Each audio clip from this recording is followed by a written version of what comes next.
I really hate to say, guys, but it looks like they may be targeting seniors and the middle class with what is happening to the economy and the stock market right now. Yeah, they may have announced a record high Social Security increase for 2023, but in reality, retirees, they're getting dragged back into the workforce just to make ends meet. Yeah, living paycheck to paycheck is even affecting retirees, and the middle class is not doing any better. Since Fed Chair Jerome Powell has turned off the money printer and credit card interest rates are reaching the skies, more and more middle class Americans are having to declare bankruptcy because they just cannot keep up. I don't know, guys. Is it just me, or is it feeling like these billionaire entrepreneurs and investors over at Walmart, Amazon, Tesla, Apple, Costco, and Google, they're making our lives more difficult so that people would have no other choice but to turn to them for cash flow and income? Pretty soon, we'll be running the country with their hands firmly up the bums of Congress. Let me know if I'm making sense here, guys. Hit me up in the comments down below. I mean, just take a look here. American retirees with their crashed 401ks and IRAs are having to rely on fixed incomes like Social Security benefits and those SNAP benefits cards. They're having to return to work in record numbers.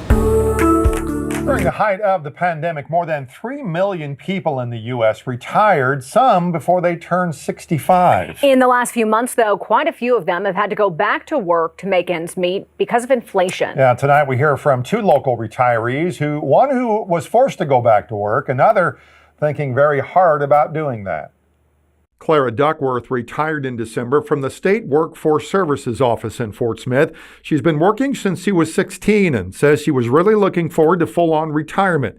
Now she says she's more than likely going to find part-time work on fears these high prices will continue to climb. We that recently retired on set income, we're going to suffer from that unless we can get out there and start adding more resources to our retirement funds. Gary Maxwell retired from the military and was laid off from the Fort Smith Post Office after 19 years.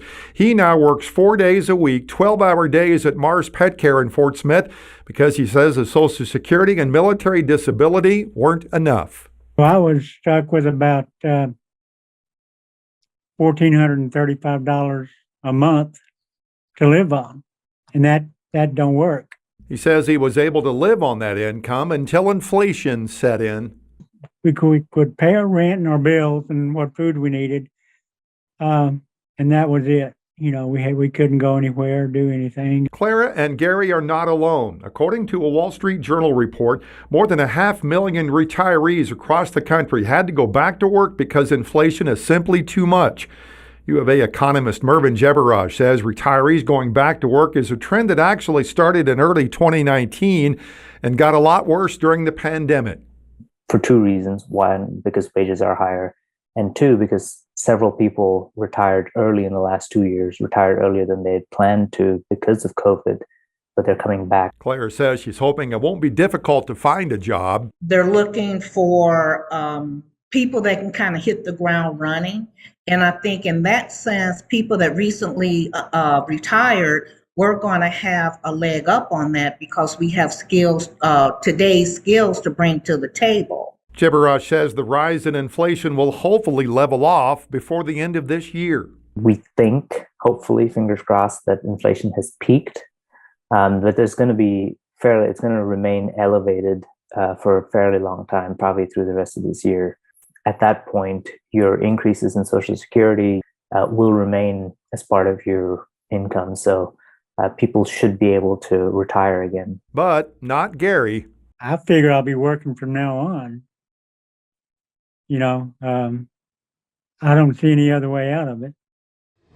And we're seeing the exact same thing in our comments lately. A lot of you are saying how you or a loved one are having to give up retirement and having to find out exactly how to make money online in this economy. I mean, it's not like Congress is announcing some universal basic income anytime soon, right? And they haven't even fixed Social Security yet. And it's about to use up its passive income and residual income in about a decade or so. It's really concerning. Now, if Congress doesn't do something by 2034, Social Security benefits are bound to get cut by by 20%. Now, I thought our Social Security fam already did their part in America. I mean, didn't they work already and pay 20, 30 years of taxes? I mean, why is Congress giving them such a hard time here? I mean, these people shouldn't have to be working and looking for ways to make money online in their 60s, 70s, and even 80s. They shouldn't have to be bothered with things like Amazon drop shipping right now, or trying to figure out how to work this dang computer and set up an e-commerce store, right? Well, it's never too late though. In fact, I met a 75-year-old man in Starbucks just the other day who ended up telling me how much he's making per month. And I'm not going to share it on this video, but let's just say at 75 years old, this man is running a very, very profitable Shopify store. Well, if you're not familiar with Shopify stores, let me just say that it's one of many ways to generate money online. And I've known people to make as much as $1,000 in a single day. More on that in a future video. Hit me up in the comments down below if you want me to talk more about that. But here's what I'm talking about. On the one hand, you got millions of job openings and desperate attempts from employers to hire. They're opening the playing field for money-making opportunities for our seniors. Now, on the other hand, a decades-high inflation rate, as well as retirement savings, 401ks, Roth IRAs being gouged by the falling stock market, they're forcing many to go back to work just to make ends meet. What started as re-entering the workforce from an opportunity standpoint has become a necessity. Now, according to this, the number of workers ages 75 years old and up is expected to jump nearly twofold by 2030, when nearly 10% of the civilian workforce will become older than 65 years old. Kind of scary, guys. And it's already starting. There were more employed people ages 55 years old and over, the baby boomer generation, last month than at any other time in 2021. Now, it's even getting to a point where some seniors are saying that they don't want to live anymore. This is rather concerning. Yes, this is serious. Now, I'm not going to turn this video out into a mental health video, but this is concerning. Now, in the middle of turbulent markets, the turbulent real estate market, housing market, cryptocurrency market, the stock market, expensive rental properties, we have our seniors who are struggling with poverty and the lack of any type of retirement savings. I mean, forget about how to invest. We have members of our own financial freedom family who are just trying to make it through the day. There's just this growing population of seniors living in poverty without any type of retirement savings, a 401k, a pension, a Roth IRA, and they're having to eke out any form of an existence by working past retirement age or scraping by on state and federal assistance. I mean, this is no way to live, certainly not at that age. And they're also looking for affordable housing options for seniors who become homeless mainly because of unemployment, disabling health conditions, evictions, weak social circles. I mean, meaning these older adults don't really have any friends or family members that can help them out and that they could fall back on. Hit me up in the comments down below if this sounds familiar to you. I mean, things are getting so hard that seniors are having to rely on all forms of other government assistance programs like the EBT food stamps. And one senior commented, quote, "It's very hard. You don't want to live anymore. There used to be a time when families would take in family members and they'd own a house for 3 generations. They just don't take in family members anymore. They're on their own," end quote. Do you feel like you're on your own? I feel like some people will actually resonate with this particular situation. And unfortunately, more and more people are finding themselves in this situation and things are about to get harder. Now, already experts are predicting that the Fed's fight against inflation could cost the US 1.2 million jobs. Now, the Fed is saying it themselves. According to this, they're expecting the nation's unemployment rate to grow to 4.4% next year and potentially as high as 5%. Now, assuming that there's no change in the labor force, that would mean around 1.2 million more people would be unemployed. Now, at the high end of the Fed's range, at 5%, this would mean that 2.5 or 2.2 million people would be losing their jobs and find themselves unemployed. Now, one expert commented this, quote, "I wouldn't be surprised that in an environment where businesses and entrepreneurs are being more cautious and are applying more discretion to their hiring decisions, that we could see potential net job losses by the end of the year," end quote. Yeah, 2022, guys. Now, this massive unemployment wave coming is only going to make problems worse for the economy. And no one feels that more than our low and middle income Americans. Now, in fact, without the money printer running because Jerome Powell removed the toner from the printer, all the data's showing that America's shrinking middle class is barely keeping up. Here, take a look. The middle class was once a symbol of the American dream. But the American middle class today paints quite a different picture. being middle class, I feel like you're really just in between a rock and a hard place. You know, you're in a spot where everyone's like, hey, you're doing better than, low class. You're doing great. You should be fine. And you're underneath the people who are actually doing fine. It was at least a secure category. Your kids would go to a school that you felt at least okay about. You probably own a car or two, and you'd own your own home, and you could pay for your kids' college educations. So there were certain kinds of assumptions around being a middle-class person that have sort of shattered. A survey in 2018 found that a third of middle-income adults don't have $400 to cover an unexpected expense. In polls, when people are asked about being middle class, they frequently are less likely to say so, and more people now urge the pollsters to suggest that they're working class. So I think that many people who maybe in prior years would have thought of themselves as middle class now no longer think of themselves that way. So when we think about economic status, we think about it as some static, state of the world, that you are either poor or not poor, you're middle class or you're not.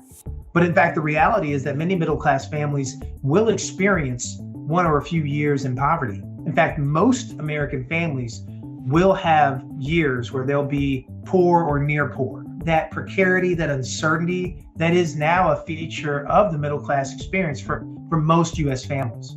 So, what exactly happened to the American middle class?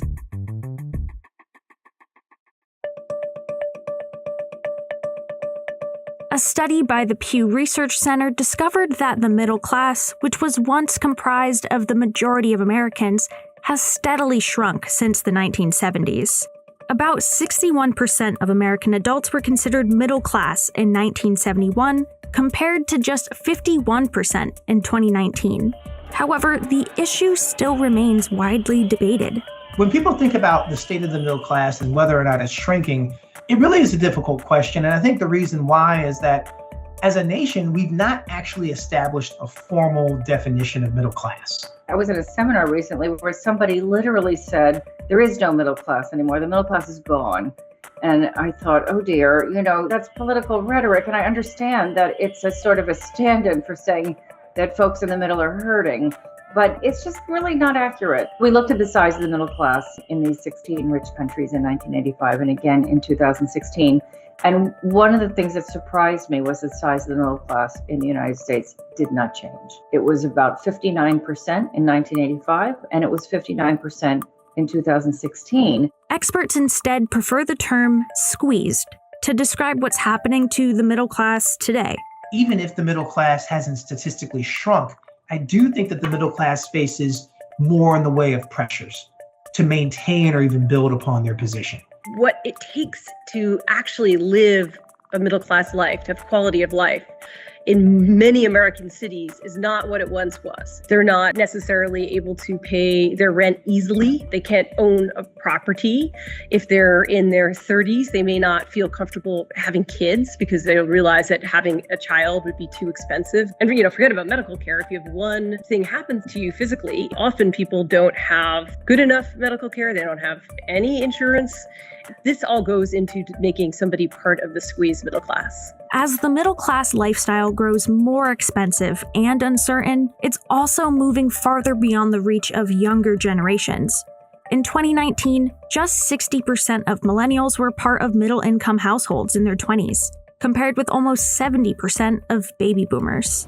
This isn't just a recent concern. Historical data shows that America's middle class has been shrinking over the past 50 years. And as explained by a senior researcher, the middle class has been barely keeping up. In other words, their incomes after accounting for inflation, taxes, and government benefits have gone up a little bit, but not very much. And the fact that their incomes haven't gone up very much for over 4 decades tells you a lot, because normally we'd expect middle class incomes over that period to grow a lot. But hit the like button if you guys can relate here. While the upper income households with their billionaires, investors, and CEOs are living it up, middle class families have been struggling with their income and their cash flow. Now it says here, incomes grew at a much faster pace among upper income households, 69%, compared to among middle class incomes households 50% and lower incomes at 45%. And it's no wonder considering how far apart these classes have grown. In the 1970s, the median income of upper income households was 6.3 times that that of lower income households and 2.2 times that of middle income households. By 2020, it was 7.3 times greater than the median lower class income and 2.4 times greater than the median middle class income. Now they're calling it the shrinking of the middle class and the shift of income to upper income households. They make it sound so complicated, really, but what they're saying here is that the middle class are downgrading to low income, and meanwhile, all the rich people are just getting all the money. And just to show you what I'm talking about here, this recent survey I found showed that among Americans whose income falls in the $30,000 to $100,000 range, 75% said that their earnings are falling behind the cost of living, and 77% think that the United States will be in a recession by the end of 2022. Now, there's also been a general uptick in financial worries in the last 6 months. 39% of those surveyed expecting to be worse off financially in a year, which is up from 32% in March and 28%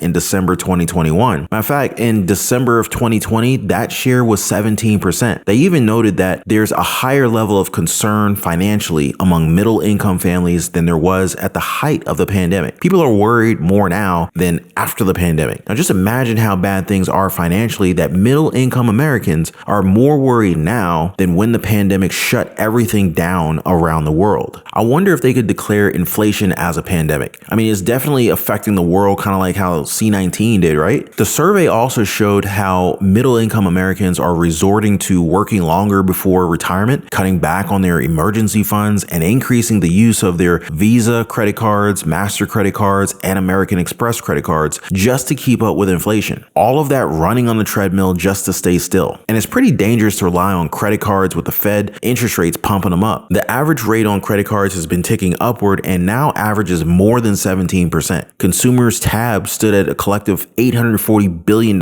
in credit card debt in just the first quarter, down $15 billion from the previous quarter, but $71 billion higher from a year earlier. Financial experts comment, "We understand people are using credit cards to fill gaps right now, but as soon as possible, trying to turn that around," end quote. Now, the question looming large is whether the economy will skirt a recession, which is generally defined as a significant economic decline in our economy that lasts for more than a few months, and economists are split on whether there's one on the horizon or not. Ask most Americans, we're already in a recession. But even without a recession, middle income families, they're already having to cut their spending on things like eating out, buying new gadgets, and buying new clothes. I mean, travel plans are also getting pushed back like when the pandemic was first going on. So yeah, middle class US families have been treading water for decades, weighed down by stalled income growth, rising prices, and the runaway inflation after the pandemic is making them worry more and more about their own financial situations. I mean, at first, people thought that the pandemic might offer a chance to catch up, to start that side hustle, to get that online business off the ground, to build that e-commerce store or make money through their blog. But they kept their jobs at the service sector, laid off millions of people, their wages started climbing at a faster rate as companies struggled to find workers, and they began to save more than they had for decades. About 1/3 of middle income Americans felt that their financial situation had improved a year into the pandemic as they quarantined at home while some earned residual and even passive income from the likes of economic impact payments, child tax credits, and the pause of federal student loan payments. Some even took some of that money to invest in the stock market or even create online businesses to generate some form of passive income. But 18 months later, the middle class just feels like the bottom is dropping out from their dreams of financial freedom. Some people may have more money in the bank, but being middle class in America isn't only about how much money you make. It's about what you can buy with that money. Wise man once told me, it's not about what you make, it's about what you keep.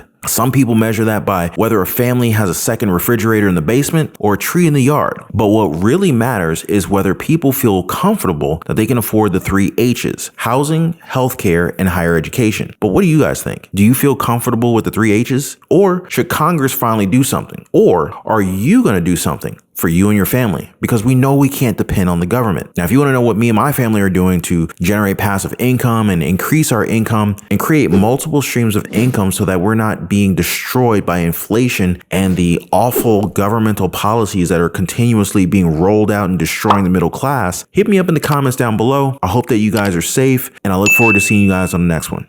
Take care.